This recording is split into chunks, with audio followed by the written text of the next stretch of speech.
Amal yang disupport oleh iman itu punya sifat namanya saleh. Maka muncullah dari situ amal saleh. Jadi tidak semua amal, perilaku yang melekat pada tubuh kita itu bisa saleh. Assalamualaikum warahmatullahi wabarakatuh.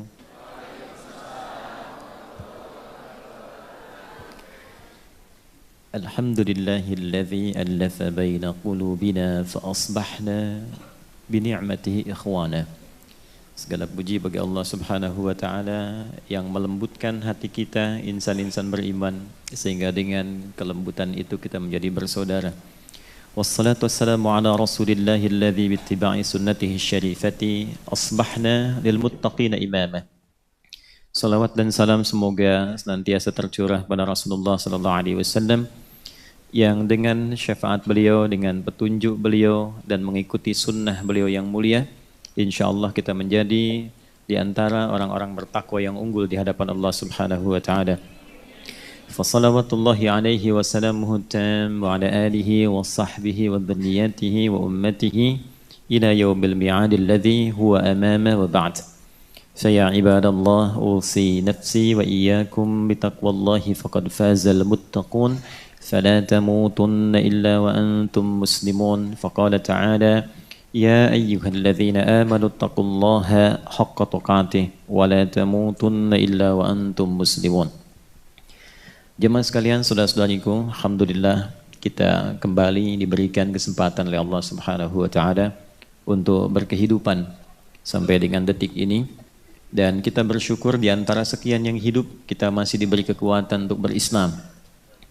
Dan kita sangat berbahagia di antara sekian orang yang mengatakan berislam, kita diberi kemampuan untuk beriman. Di antara ciri iman itu ada implementasinya, ada pembuktiannya. Iman itu adalah keadaan hati.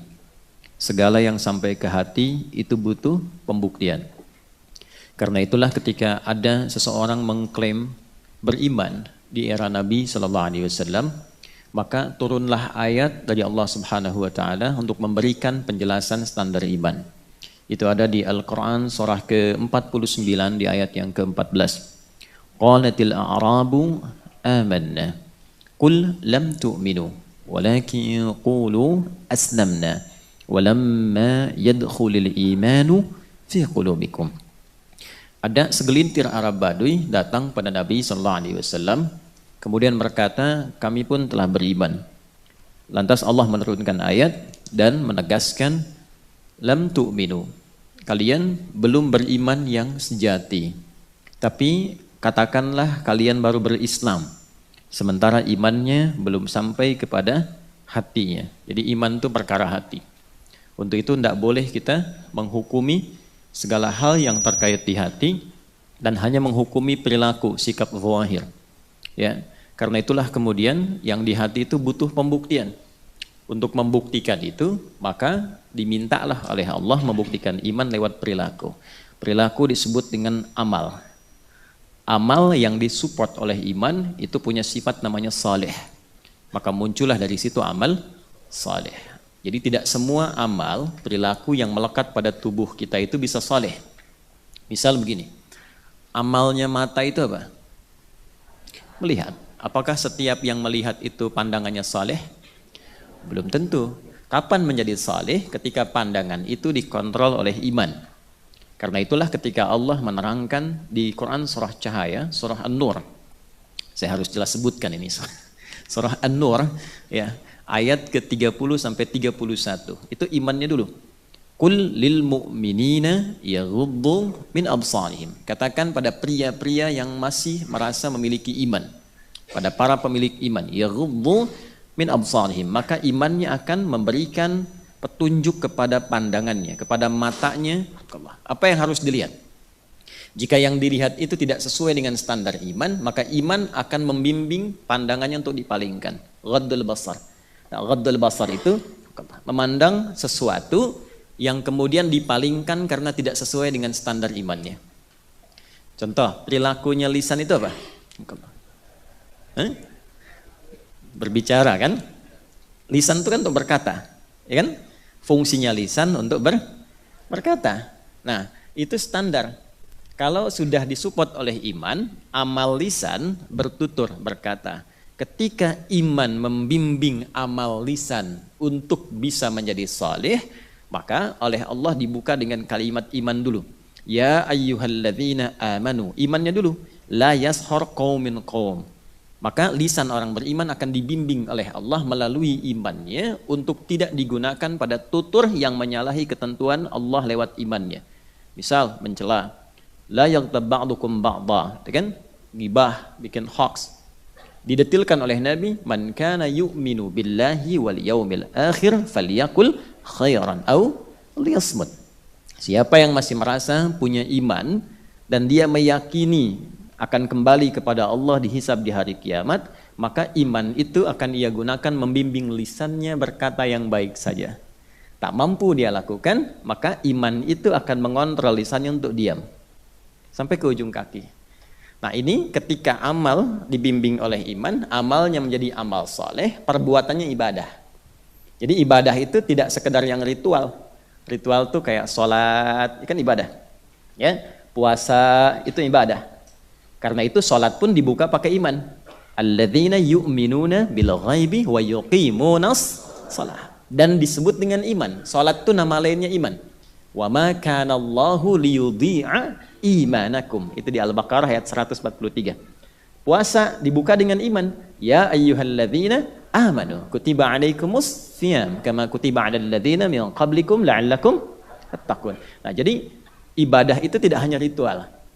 Semua pekerjaan kita dari ujung kepala sampai ujung kaki itu standar sifatnya itu ibadah. Ya, berzikir. Karena itu ada hadis orang yang berkehidupan di bumi dan dia beriman, itu standar bagian seluruh tulang tubuhnya itu berzikir kepada Allah. Salah satu pengganti amalannya salat duha. Ya, di antara faidah amal duha itu menggantikan bagian zikir-zikir standar yang ada dalam ujung kepala sampai ujung bagian kaki kita. Itu ada nanti keterangan riwayat yang menunjukkan demikian. Ya, untuk itulah kemudian orang yang ibadah disebut abid. Sifat kuatnya abdun, jamaknya ibadun. Maka kalau sudah bagian kepala sampai ujung kaki itu sudah diniatkan ibadah dan mendekat kepada Allah, turunlah sifat kasih Allah yang membimbing ia dalam berkehidupan di bumi. Sifat Allah tanpa batas yang memberikan kasih sayang dalam kehidupan di muka bumi ini disebut Rahman. Kalau di akhirat disebut Rahim, hanya untuk orang beriman saja. Maka ahli ibadah disebut ibad, mendapatkan anugerah dari sifat Allah Rahman disebut ibadur Rahman. Kalau sudah ibadur Rahman dari ujung kepala sampai ujung kaki, itu perjalanan kehidupannya mulia. Wa ibadur Rahmanil ladzina yamshuna 'alal ardi hauna wa idza khatabahumul jahiluna qalu salama. Dan hamba-hamba Allah yang punya sifat Rahman, Allah yang punya sifat Rahman itu nanti cara berpetualang di buminya berbeda karena dibimbing oleh imannya. Jalannya berbeda, kalau diisengin juga responnya berbeda, itulah ibadur Rahman. Nah, ini tugas kita menjaga dalam berkehidupan sampai meninggal. Tugasnya itu aja, memastikan ujung kepala sampai ujung kaki baik dan bernilai ibadah. Awas hati-hati, karena tidak semua yang baik itu punya nilai ibadah. Amal itu ada 3. Ya, ada berapa? 3. 1, amalnya netral, tengah-tengah. Tidak disifati soleh, tidak disebut salah. Jelas? Belum saya terangkan ya. Nanti kita terangkan. 2, tarik ke kanan jadi soleh, amal soleh. 3, amal salah. Jadi amal soleh, amal salah. Contoh, ini lisan berkata, ya, lisan berkata. Cuma berkata begini aja, ya. Anda Tony misal berkata, ya, amal bukan? Amal, lisan sudah beramal, ya kan? Tapi kalau lisannya kemudian berkata, Anda fulan, Tony-nya tidak saya sebut karena mungkin ada yang namanya Tony gitu ya. Anda fulan pendengki misalnya. Ya, padahal belum tentu punya sifat demikian. Soleh atau salah? Salah. Baik. Yang ketiga, yang selanjutnya, Anda Tony, nah ini baik. Rajin tahajud semoga dekat dengan Allah. Soleh tidak? Soleh. Nah itulah perbedaan antara amal tengahan ya, yang standar, amal yang salah, amal yang soleh. Yang standar ini biasanya aspeknya duniawi, tidak disifati soleh dan salah. Bisa berlaku bagi orang Islam, bagi non-muslim. Jadi kalau ada non-muslim pun berbuat baik, tapi tidak diniatkan karena imannya, maka tidak bisa disebut soleh. Itu nanti amal saja namanya. Contoh, ada saudara-saudari kita yang belum beriman, saya selalu katakan belum beriman karena berharap suatu saat beriman. Ada saudara-saudari kita yang belum beriman, misal memberikan bantuan untuk perbaikan jalan. Baik tidak? Nah, amal bukan? Nah, amal, tapi dalam pandangan Islam itu belum bisa disebut amal soleh karena dilakukan bukan karena imannya. Jelas? Nggak pakai O. Nah, kasus ini dari mana dalilnya? Kan harus pakai dalil. Kalau kita bicara ibadah itu ada dalil.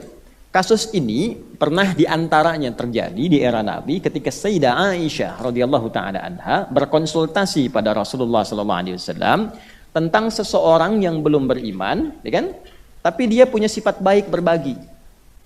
Nah, menariknya Nabi kemudian menunggu jawaban dari Allah dan turunlah ayat di Quran surah ke-25 Al-Furqan di ayat ke-23. Wa qadimna ila ma amilu min amalin. Tuh, tidak ada sifat amalnya. Wa qadimna ila ma amilu min amalin, ya, faja'alnahu haba'an manthura. Wa qadimna ila ma amilu min amalin. Jika ada orang belum beriman, dia berbuat baik dalam kehidupan dunia, maka aku segera akan balasannya dengan sifat baiknya di hukum dunia. Jadi kalau dia berbuat baik, maka hukum dunia Allah balas dengan hukum dunia. Dia diapresiasi, dia disanjung, ya, dia mendapatkan perhatian dan sebagainya. Itu hukum dunia. Tapi Allah mesti adil. Tidak boleh perbuatan dengan hukum dunia kemudian dibawa hukumnya ke akhirat. Kan tidak sama. Bapak Ibu sekarang ada di mana? Tanah Kusir. Betul kan? Terus ke Tanah Suci misalnya, ke Mekah. Mau membawa kebiasaan dan hukum Tanah Kusir, boleh nggak? Boleh-boleh saja, cuman nanti di sana akan diluruskan. Ya, karena nggak berlaku. Nggak berlaku. Mata uangnya sudah beda, ya kan? Bahasanya sudah tidak sama, ya kan? Nah, itu sebabnya yang membuat kita berpikir bahwa di dalam kondisi dunia saja sudah berbeda hukum, beda tempat, beda hukum, maka jangan sampai kita berpikir ketika pulang ke akhirat hukumnya sama dengan dunia, beda. Maka kata Allah, dengan keadilanku orang baik tapi belum beriman, dia baik di dunia, dibalaslah dengan hukum dunia. Tapi ketika ke akhirat, Allah mesti adil. Maka amalnya ini tidak berlaku untuk hukum akhirat seperti debu yang berterbangan. Karena hukum akhirat berlakunya menggunakan ketentuan-ketentuan akhirat. Itulah amal. Kalau didorong pakai iman menjadi apa? Saleh. Bangun jalan, dia niatkan supaya Allah ridha. Walaupun teman-teman mungkin dinasnya di PUPR dan sebagainya. Tapi ketika ditugaskan melaksanakan proyek itu, bukan hanya tuntutan kerja. Saya niatkan supaya Allah ridho dengan pekerjaan ini, digunakan orang yang lewat untuk berbuat yang baik. Itu dicatatkan sebagai pahala, itulah yang dituliskan menjadi bekal pulang ke akhirat. Perbuatan itu amal saleh, sifatnya ibadah, nilainya disebut hasanah, poinnya 10. Dari mana dapat poinnya? Quran surah ke-6 ayat 160. Man jaa bil hasanati falahu asyru amthalih. Siapapun yang berbuat satu kebaikan punya nilai akhirat namanya hasanah, maka dikonversi setiap satu kebaikan itu 10 poin. Ngitungnya begini, bukan 1, 2, 3, bukan begitu. Cara menghitungnya 1 ke 2 500 tahun, 2 ke 3 500 tahun, 3 ke 4 500 tahun. Termasuk teman-teman yang tadi sholat ya. Setelah kita masuk waktu subuh, di waktu subuh kita sholat, itu sekali sholat poinnya 10. Kalau sholatnya berjamaah, kali 27. Kalau ditunaikan di masjid, kali lagi 25. So, nanti kalikan setiap tingkatan poinnya, 500 tahun, 500 tahun, 500 tahun. Nah, itu gambarannya. Karena itulah kita selalu bermohon pada Allah, semoga perbuatan dunia kita semua jadi hasanah, nanti ditampakkan di akhirat hasanah itu sebagai bekal pulang kita. Detailnya disebut dengan ajrun, jamaknya disebut dengan ujurun. Kan? Maka kita berdoa, Rabbana atina fid dunya wa fil akhirati wa qina. Nah, itu ada di Al-Baqarah ayat 201. Nah, sekarang pertanyaannya, apakah semua perbuatan baik, amal soleh yang dikerjakan di dunia itu sudah pasti mendapat pahala di akhirat? Nah, nanti kita jawab ya. Nah, kemudian kalaupun itu sudah ada pahalanya, apakah pasti aman? Itu dulu ya. Baik, yang pertama kita jawab dulu dengan cepat, apakah semua yang beramal itu sudah pasti mendapatkan pahala? Jawabannya belum tentu. Karena ada orang sholat pun kalau motif sholatnya salah, harusnya dilakukan karena Allah, dia lakukan karena makhluk. Oke? Sholat karena ingin dilihat orang, bahasa kekiniannya pencitraan misalnya. Infak karena ingin dikenal oleh orang, ya kan? Dan seterusnya. Maka niatnya sudah berbeda. Ingin dilihat orang itu disebut riya. Jelas? Bahasa Arabnya kata kerjanya yura. Kalau jamaknya yuraun. Ingin dilihat Allah, ihsan namanya. Ya, hadis Muslim nomor hadis yang ke-8, an ta'budallaha ta'annaka tarahu fa illam takun tarahu fa innahu yara. Itu sifat ihsan. Dia beribadah ingin dilihat Allah. Walaupun tak mampu melihat Allah, dia merasa diperhatikan oleh Allah. Jadi mencoba menarik perhatian Allah sifatnya ihsan. Orangnya muhsin, jamaknya muhsinin. Orang-orang yang meniatkan kegiatan kehidupannya semua karena Allah, pengen dilihat Allah, itu disebut oleh Al-Quran sebagai calon penghuni taman surga yang sedang berpetualang di bumi.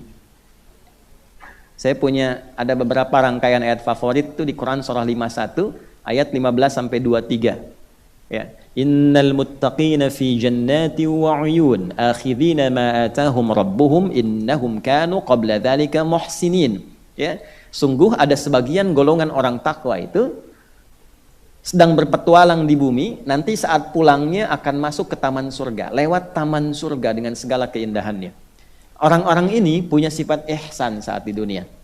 Nanti ada amalannya, kanu qalilan minal laili ma yahja'un. Malamnya itu sedikit tidurnya. Ya, jadi kalau Allah sudah bilang jangan ditambah, jangan dikurang.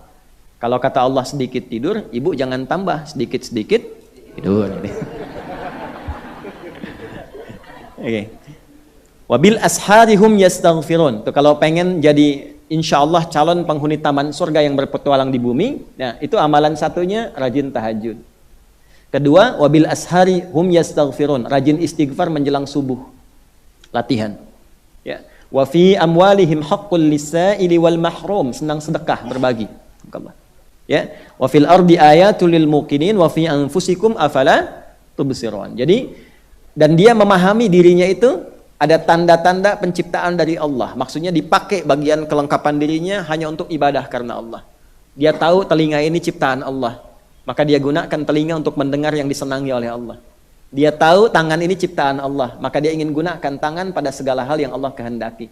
Jadi kalau sudah seperti itu, pulangnya ke taman surga. Ya. Tidak cukup dengan amin, amalkan dulu dia. Nah ini namanya ihsan, sifatnya orangnya muhsin. Sebaliknya, riya, perbuatannya yura, jamaknya yuraun. Ada orang sholat bukan dengan sifat ihsan, tapi sifat riya.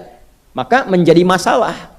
Ya, alladzina hum yuraun wa yamna'unal surah Al-Maun. Fawailul lil musallin. Celaka orang sholat itu. Tapi jangan disimpulkan sampai di sini, salah. Jangan dipotong ayatnya.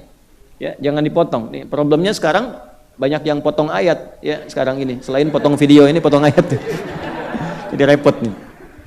Fawailul lil musallin alladzina hum an salatihim sahun. Ada orang lalai, bukannya dapat pahala tapi dapat ancaman celaka. Siapa orang ini? Yang motivasi dan niat salatnya bukan karena Allah, tapi dia mencari dunia dengan itu. Ini problem. Baik. Kemudian infak juga begitu, Pak, teman-teman, Ibu. Ada yang infak itu resiko besarnya selain gugur amalannya. Itu disifati oleh Allah, bahasanya begini kalau bahasa kitanya, kayak orang yang belum beriman aja, atau lebih agak tegasnya lagi kayak orang kafir aja gitu. Ya, itu ada di Al-Baqarah ayat 264. Ya ayyuhalladzina amanu la tubtilu sadaqatikum bil manni wal adza kalladzi yunfiqu malahu ria'an nas. Lihat itu. Wala yu'minu billahi wal yaumil akhir. Famathaluhu kamathali safwanin 'alaihi turabun fa asabahu wabilun fatarakahu salda la yaqdiruna 'ala syai'in mimma kasabu. Kemudian wallahu la yahdil qaumal, mana ayatnya nih? Ini wajahnya wajah ikhlas kebanyakan ini ya. Baru nyampe surat Al-Ikhlas gitu. Baik. Hei orang beriman, jangan kau batalkan, gugurkan amal kebaikan infakmu yang telah engkau tenun itu karena ria, dengan perbuatan merusak. Ya, dengan perbuatan merusak. Manni wal adza, ya. Mengganggu amalan dengan satu perbuatan yang enggak disadari, kelihatan kayak bagus padahal itu menghancurkan amal. Contoh misalnya, ini kalau lewat kotak infak, ya misal gitu ya, terus antum pengen pakai dolar langsung $1.000 misalnya. Tapi begini dulu. Nah, atau pengen bantu renov masjid tapi pengen diumumin dari Sabang sampai Merauke misalnya. Nah itu langsung gugur amalnya. Ya, seperti halnya ada orang yang nyimpan tanahnya seperti pasir yang licin, di batu yang licin, lalu tertimpa air seketika dan hilang semua. Allah tidak akan beri petunjuk pada orang-orang yang ingkar, orang-orang yang kufur, kata Allah. Nah itu disebut dengan kufur dengan nikmat. Itu masalah. Jadi ada orang yang ketika beramal, amalnya tidak dinilai oleh Allah. Tapi yang bahaya itu ini, yang kedua. Ada orang beramal, dituliskan pahalanya oleh malaikat, tapi ternyata hilang pahalanya saat di akhirat. Siapakah golongan itu? Nah inilah yang akan kita bahas di pertemuan kita di pagi hari ini.